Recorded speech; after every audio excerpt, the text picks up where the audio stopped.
मैं पिछले 18 साल से बीमार नहीं पड़ा, आज तक किसी डॉक्टर के पास नहीं गया, आधी गोली भी नहीं खाई मैंने, एक इंजेक्शन भी नहीं लगाया। चिकनगुनिया पिछले साल भर से भारत में फैल रहा है, 70,000 मरीजों का मैं इलाज किया हूं, अभी तक मुझे चिकनगुनिया नहीं हुआ। कर्नाटक में मैंने किया, महाराष्ट्र में किया, गुजरात में, अब राजस्थान में भी किया। सब लोग मुझे यही पूछते हैं आप कौन सी दवा खाते हैं, वही हमें बता दो। मैं उनसे कहता हूं मैं दवाई नहीं खाता,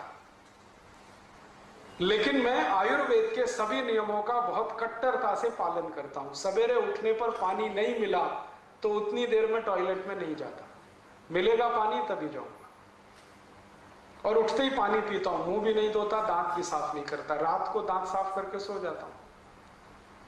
पानी कभी भी पीता हूं सिप करके पीता हूं, और ठंडा पानी बर्फ डाला हुआ कभी नहीं पीता। खाने के हमेशा 1-1.5 घंटे बाद पानी पीता हूं, कभी कभी 2 घंटे बाद भी पीता हूं। ये छोटे छोटे नियम का पालन मैं करता हूं, 18 साल से मैं स्वस्थ हूं, आप भी हो सकते हैं। मैं बस इतना ही है, यूरोप की नकल नहीं करता किसी का, अमेरिका की नकल नहीं करता। वो ये कर रहे हैं तो मैं भी ये करूं, ये मैं कभी नहीं करता। पहले मैं बहुत सोचता हूं कि ये करना है नहीं करना है, अपने लिए काम का है नहीं काम का है। ये सब सोच विचार के अगर जीवन में आप फैसले लेना शुरू करें, मुझे नहीं लगता कि आप बीमार पड़ेंगे। बहुत लोगों को छोटी छोटी ये बातें आप बताएं, आप स्वयं करें, आप स्वस्थ हो जाएं, परिवार स्वस्थ हो जाए, जीवन आपका सुखी हो जाए। मानसिक बीमारियां अगर आपको हैं या जिंदगी भर उनसे बचना चाहते हैं, तो आयुर्वेद का एक छोटा नियम पालन करते रहिए कि रात को जब सोएं तो सूर्य की दिशा में सिर रखिए, पूर्व दिशा में सिर करके सोइए, और कोई बहुत मजबूरी आ जाए तो दक्षिण दिशा में कर लीजिए, उत्तर और पश्चिम को हमेशा छोड़िए। सोने के लिए नहीं है ये उत्तर और पश्चिम की दिशा, पूजा करने के लिए है, अध्ययन करने के लिए है, सोने के लिए तो पूर्व और दक्षिण।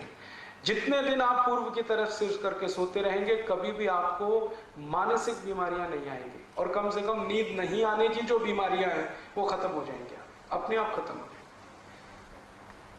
अभी छोटी सी बात है, हम कर सकते हैं, अपने घर के बेड की दिशा बदल दीजिए, आज ही चेंज कर लीजिए। अगर बेड आपका फिक्स है तो उसको आज चेंज कर लीजिए, नहीं तो जमीन पे सोए तो फ्लेक्सिबल है, जब चाहे दिशा बदल सकते हैं। और 2-3 छोटी छोटी बातें हैं कि आप कभी भी खाना खाएं तो यूरोप और अमेरिका की नकल करके मत खाइए, जैसे कुर्सी मेज पे बैठ के स्टैंडिंग पोजीशन में। आप कहीं जाते हैं शादी ब्याह बारात में, बफे सिस्टम है, तो पागल मत बनिए। आप अपना खाना थाली में निकालिए, कहीं आराम से कोने में बैठ के खाइए उसको। इसमें कोई हम छोटे होने वाले नहीं। हमको ये शर्म आती है कि सब खड़े होके खा रहे हैं, हम नहीं खाएंगे तो हम उनको मूर्ख तो वो है। आप कम से कम उन मूर्खों में इंटेलिजेंट रहिए। और कोई पूछेगा जी क्यों बैठ के खा रहे हो, तो उनसे कहो कि मेरे घुटने अभी काम करते हैं, कमर भी काम करती है, दोनों फ्लेक्सिबल है, हम बैठ सकते हैं। जब नहीं बैठ पाएंगे तब सोचेंगे खड़े खड़े खाएं।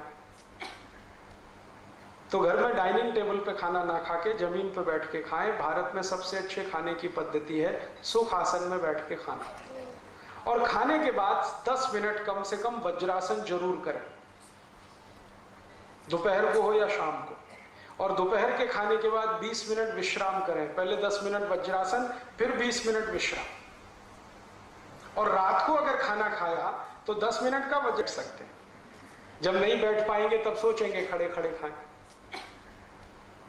तो घर में डाइनिंग टेबल पे खाना ना खा के जमीन पे बैठ के खाएं। भारत में सबसे अच्छे खाने की पद्धति